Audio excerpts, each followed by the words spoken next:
Assalamualaikum warahmatullahi wabarakatuh. Selamat pagi, salam sejahtera untuk kita semua. Puji serta syukur marilah kita panjatkan kepada Tuhan Yang Maha Esa, karena berkat rahmat-Nya kita masih diberi kesehatan serta masih bisa beraktivitas seperti biasa. Perkenalkan, nama saya Andi Lutfi dari program studi Administrasi Publik, Fakultas Ilmu Sosial Ilmu Politik, Universitas Nasional Jakarta.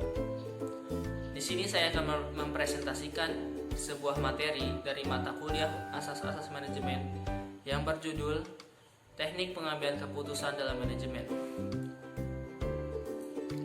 Pengambilan keputusan adalah proses memilih suatu alternatif cara bertindak, metode yang efisiensi sesuai situasi. Proses itu untuk menentukan dan menyelesaikan serta menentukan masalah dalam organisasi. Dasar-dasar pengambilan keputusan ada 5. Yang pertama, intuisi.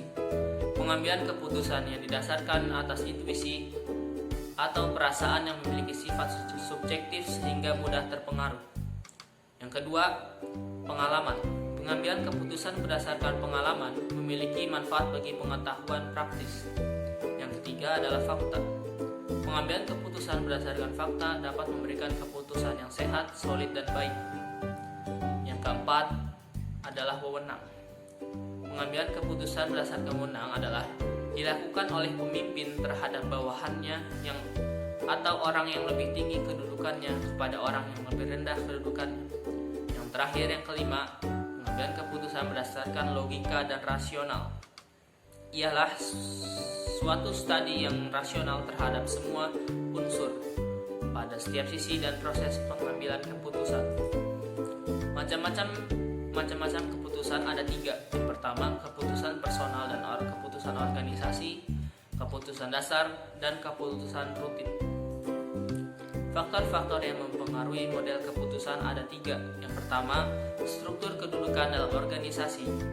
Struktur kedudukan dalam organisasi sangat mempengaruhi model keputusan yang diambil. Yang kedua adalah lingkungan. Keputusan yang bersifat inkremental hanya dapat dilakukan dalam situasi yang relatif stabil. Yang ketiga, yang terakhir adalah kemampuan pengambilan keputusan. Kemampuan pengambilan keputusan terutama menggerakkan kekuatan-kekuatan untuk melaksanakan dan mengawasi keputusan tersebut juga berpengaruh.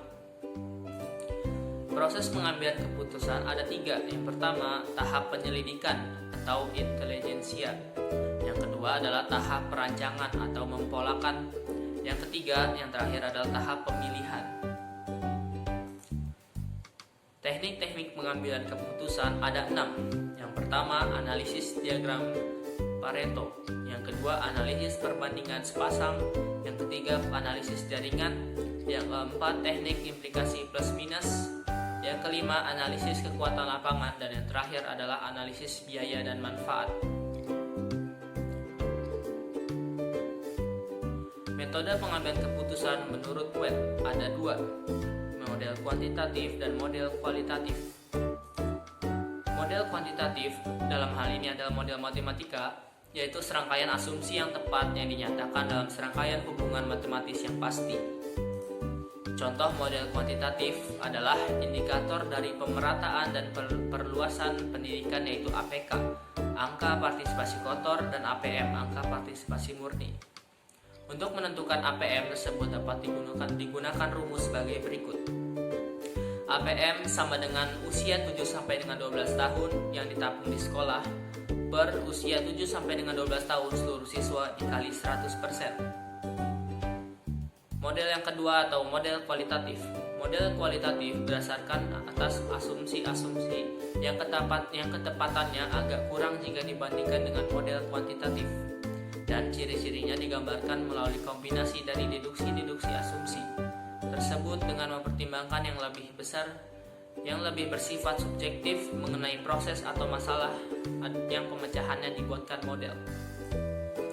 Contoh model kualitatif: peningkatan mutu dan relevansi pendidikan merupakan masalah yang perlu dicari solusinya, sehingga tidak terjadi lagi kondisi-kondisi yang memprihatinkan di dunia pendidikan di Indonesia. Adapun faktor yang signifikan dan menjadi alternatif solusi dalam masalah peningkatan mutu pendidikan adalah manajemen yang efektif dan potensial serta terbentuk sekolah yang mandiri, yaitu sekolah yang mampu mengelola dirinya sendiri tanpa harus menunggu instruksi dari atasan.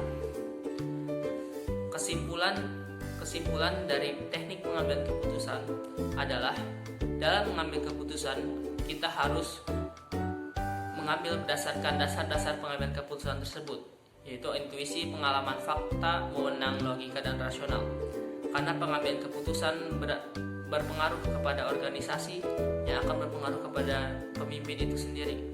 Maka dari itu haruslah kita mengambil keputusan berdasarkan dasar dan tidak lupa untuk berdoa kepada Tuhan Yang Maha Esa agar diberikan pilihan yang terbaik. Sekian presentasi dari saya. Terima kasih. Wassalamualaikum warahmatullahi wabarakatuh.